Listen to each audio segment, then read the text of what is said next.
It's amazing to think that just last week, we were all glued to our screens watching that incredible SpaceX launch. It's a testament to how space exploration just continues to capture our imaginations. But before we get too caught up in the future of space travel, I think it's worth taking a deep dive into the past and revisiting a mission that often gets overshadowed. Apollo 12. You've shared some fascinating material about it, and I'm eager to unpack this often overlooked chapter in lunar history. It's a great choice, especially because Apollo 12 really solidified the idea that landing on the moon wasn't just some fluke, a one-time lucky shot. Remember, this was just a few months after Apollo 11, so the pressure was on NASA to prove they could do it again and do it even better. Absolutely. Yeah. There was a real need to show the world that lunar landings were more than just a publicity stunt. They did demonstrate consistency and, crucially, precision. If they were going to convince everyone that this is the beginning of a new era of scientific exploration on the moon. And that's where the pinpoint landing objective of Apollo 12 comes in. But before we delve into that, let's talk about a rather dramatic event that almost ended the mission before it even left Earth's atmosphere. Imagine this. It's a stormy November day in Florida. Rain is pouring down, and the mighty Saturn V rocket carrying the Apollo 12 crew is poised on the launch pad just 36 seconds after liftoff. As this colossal machine is hurtling skyward, it gets struck by lightning, not once, but twice. Lightning strikes twice. Okay, now that's a story I need to hear more about. This wasn't just a minor electrical glitch, was it? It sounds like something straight out of a Hollywood movie. It was a moment of sheer terror, both for the crew and for everyone back in mission control. The first strike knocked out all 3 fuel cells, essentially forcing the spacecraft to run on emergency battery power. Can you imagine the chaos? The telemetry data, the vital signs of the spacecraft were all scrambled. It was like trying to read a heartbeat through static. I can only imagine the panic in mission control. Was a mission aborted? It very nearly was. But amidst the chaos and confusion, a young flight controller named John Aaron recognized a pattern in the garbled data. He had seen this exact scenario before, not in a real mission, but during a simulation exercise months earlier. His incredible memory and quick thinking led him to suggest switching the signal conditioning electronics, or SCE, to its auxiliary power supply. So one guy's memory potentially saved the entire mission. It really highlights the importance of those simulation training exercises, doesn't it? Like training for every possible scenario, no matter how improbable. Precisely. Those simulations proved to be invaluable. But here's where the story gets even more interesting. The switch that Aaron was referring to, this SCE switch. It wasn't something that the flight director or even the astronauts were immediately familiar with. It was relatively obscure. Wait, they're talking about saving the mission, and nobody knows what this crucial switch does. Talk about a high-stakes game of technical jargon. Exactly. Luckily, Alan Bean, the lunar module pilot, was known for his deep understanding of the spacecraft's systems. He was the go-to guy for anything technical, and he knew exactly where to find that SCE switch. Without hesitation, he flipped it. And I'm guessing that's when the telemetry data magically reappeared, and everyone breathed a collective sigh of relief. Almost. But remember, they had just been struck by lightning, twice. Just 16 seconds after the first strike, another bolt hit the spacecraft, this time knocking out their primary attitude indicator, which is essentially the instrument that tells them which way is up. So now they're hurtling through space on battery power. And without a clear sense of their orientation, I'm getting anxious just thinking about it, did they manage to regain control? Remarkably, they did. It's a testament to the robust design of the Saturn V rocket and the skill of the astronauts that they were able to stabilize the spacecraft and continue on their trajectory. Okay, so they're in space, systems are back online, but they've just been struck by lightning twice. It makes you wonder if someone up there wasn't happy about them going to the moon. Did they ever figure out what caused these lightning strikes? It's not like there are storm clouds in space, right? Right. Investigations later revealed that the Saturn V rocket itself, as it moved through the atmosphere, actually triggered those lightning strikes. The sheer size and speed of the launch vehicle created an electrical pathway, essentially making it a giant lightning rod. Thankfully, this is something they've learned to mitigate in modern rocket design. So crisis averted. And a valuable lesson learned about the unexpected ways that nature can interfere with even the most meticulously planned space missions.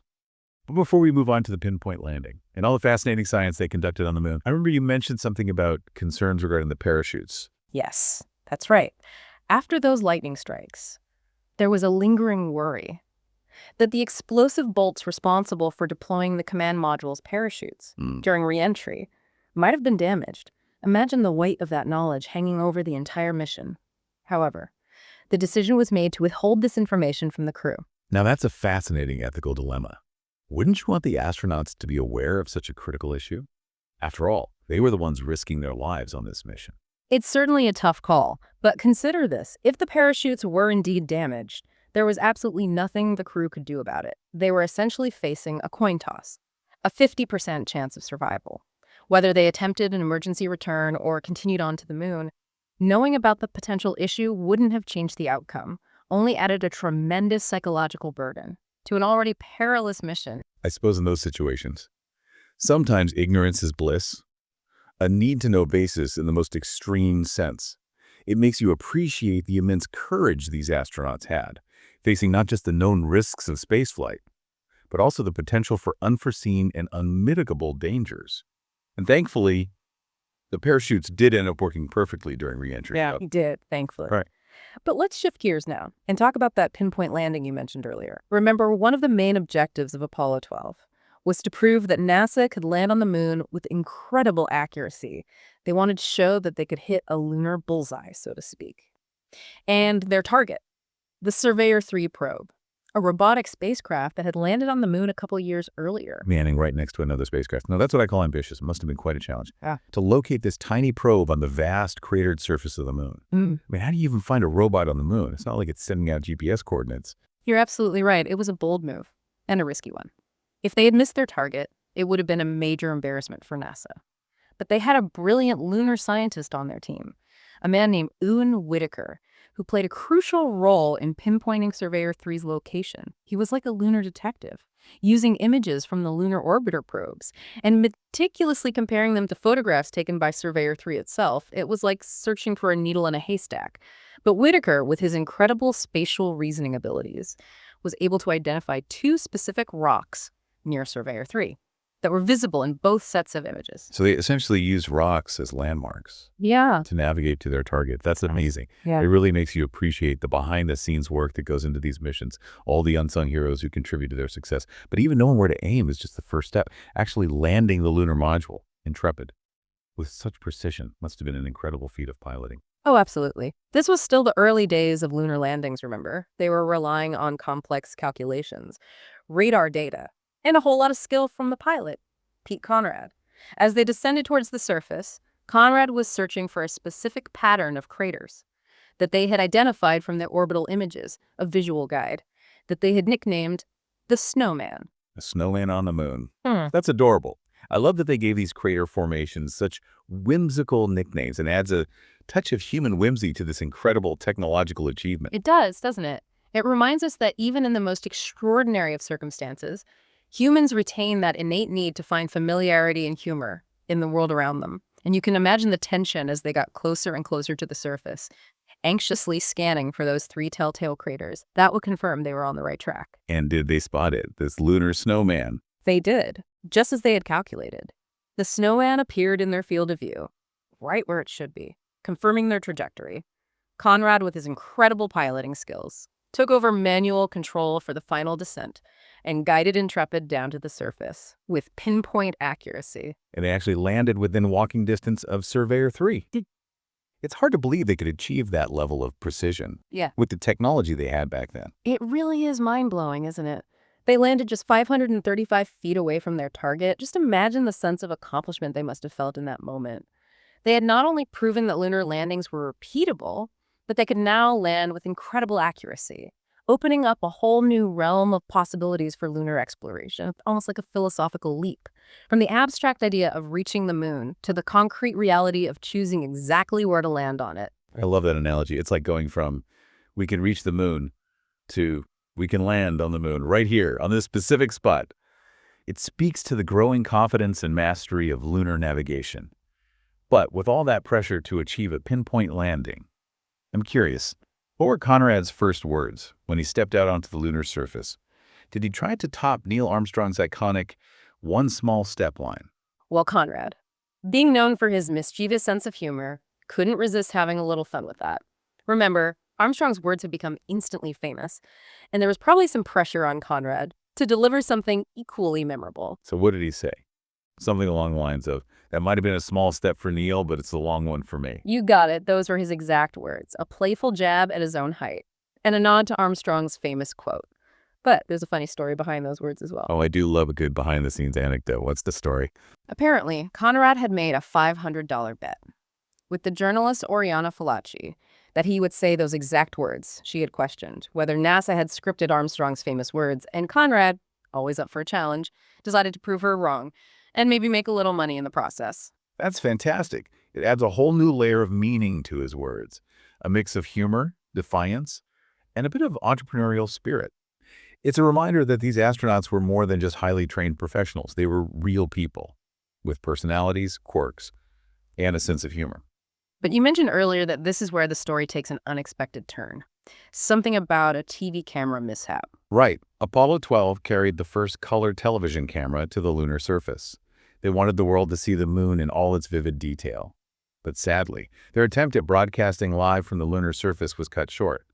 Due to a rather unfortunate accident, Alan Bean, while setting up the camera, accidentally pointed it directly at the sun.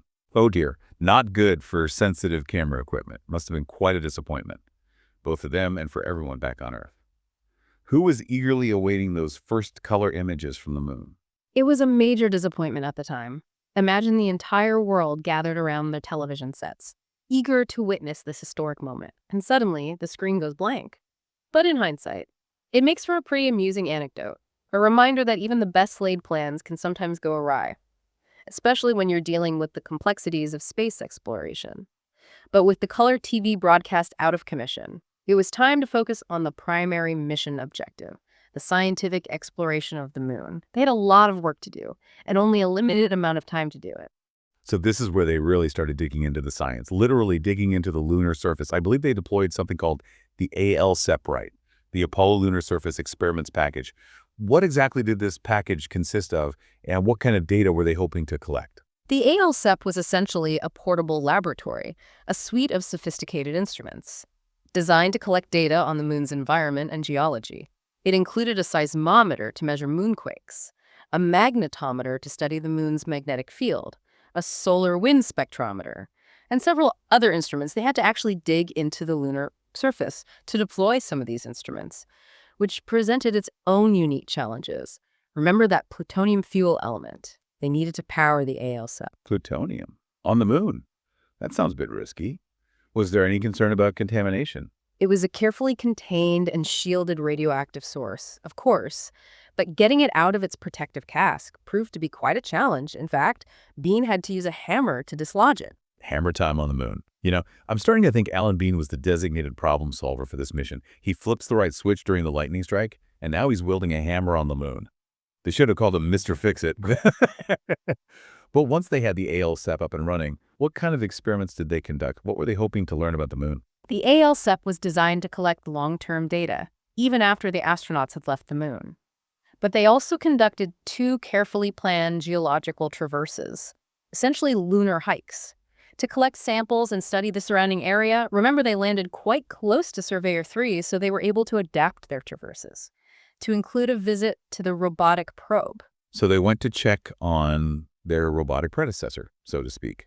That's incredible. A real-time experiment in how man-made objects withstand the harsh lunar environment. It's like a glimpse into a possible future where we have lunar outposts, perhaps even permanent settlements on the moon. It was a fascinating opportunity to see how Surveyor 3 had weathered 2 years on the lunar surface. They even collected samples from it, including its television camera, which they brought back to Earth for analysis. Bringing back a piece of Surveyor 3 to Earth, that's got to be the ultimate space collectible. It must have provided valuable insights into how materials degrade in the lunar environment, which would be crucial for designing future lunar missions, right? Did the analysis of those samples reveal anything surprising? It did. The analysis of the Surveyor 3 camera, for example, revealed that some bacteria from Earth had actually survived on the lunar surface for those 2 years, a remarkable testament to the resilience of life. This finding had significant implications for planetary protection protocols, raising concerns about potential contamination of other celestial bodies with Earth-based life. That's an incredible discovery. It really underscores the importance of those geological traverses, collecting samples, and studying the lunar environment. And speaking of lunar adventures, I recall another amusing anecdote about Conrad and Bean, something about a missing selfie. Were they trying to become the first lunar influencers? You're right. They did try to pull off a little lunar prank. It seems Conrad and Bean had snuck a secret timer onto the mission, hoping to capture a selfie with Surveyor 3. They hadn't told Mission Control, because they knew they would get in trouble for it. Rebels with a cause. A lunar selfie with a robotic probe. That would have been an epic photo. Did they manage to capture this clandestine photo? Sadly, no. The best laid plans, even on the moon, sometimes go awry. When the moment came to use the timer, they couldn't find it anywhere. Amongst the lunar samples they had already collected, it's probably still up there somewhere, buried in the lunar dust, waiting to be discovered by some future lunar archaeologist. Lost selfie. Perhaps destined to become a lunar legend. But while all this was happening on the surface, what was Richard Gordon, the command module pilot, doing up in lunar orbit? Was he just patiently waiting for his crewmates to return, or did he have his own set of tasks to accomplish? I'm sure Gordon wasn't just twiddling his thumbs up there. He must have had a pretty important role to play in ensuring the success of the mission, even if he didn't get to walk on the moon himself. It takes a lot of trust and teamwork to stay up in lunar orbit while your crewmates are down exploring the surface. Oh, absolutely. Gordon's role was critical, and it often gets overlooked. While Conrad and Bean were busy conducting their lunar surface experiments, Gordon had his own set of responsibilities. Remember those plane change maneuvers we touched upon earlier? Well, those were all Gordon's doing. He had to meticulously adjust the command module's orbit, ensuring it was perfectly aligned. For rendezvous with the lunar module, when Conrad and Bean were ready to launch back from the surface, it's like being the designated driver for a lunar taxi service, making sure you're in the right spot to pick up your passengers at precisely the right time. It sounds like a delicate balancing act, managing the orbital mechanics and keeping the spacecraft on course. He was essentially orchestrating the cosmic ballet of rendezvous and docking, making sure all the pieces came together flawlessly. But I imagine he had more to keep him occupied than just those maneuvers, right? Didn't he also conduct some scientific experiments from lunar orbit? You're right, he wasn't just sitting around waiting. Gordon also conducted several experiments from lunar orbit, including the lunar multispectral photography experiment, which involved capturing images of the lunar surface in different wavelengths of light. This allowed scientists back on Earth to analyze the composition of the lunar surface in more detail, revealing information about its mineral content, geological formations, and even the presence of water ice. It's like giving the moon a thorough medical checkup, using light as a diagnostic tool. So Gordon was essentially multitasking like a pro, acting as both the cosmic taxi driver and the lunar doctor, collecting valuable scientific data, while ensuring the safe return of his crewmates. It really highlights the multifaceted nature of these Apollo missions, with every crew member playing a vital role. And speaking of returns, how did their journey back to Earth go? Did they encounter any more unexpected challenges, or was it a relatively smooth ride home? Compared to the outbound trip, the return journey was relatively uneventful, thankfully. They had a flawless liftoff from the lunar surface, a smooth docking maneuver, and a fairly calm trip back to Earth. But there was one particularly memorable event they experienced on the return journey, a truly awe-inspiring sight that must have left a lasting impression on them. Ooh, do tell. I'm always up for a good space story.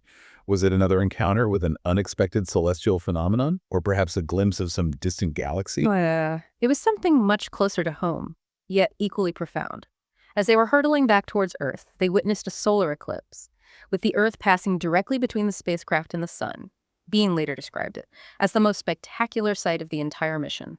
Imagine seeing the Earth, your home planet, a vibrant blue sphere suspended in the darkness of space, silhouetted against the fiery disk of the sun, a breathtaking reminder of the delicate beauty and cosmic insignificance of our world. That's a truly poetic image, a moment of cosmic perspective.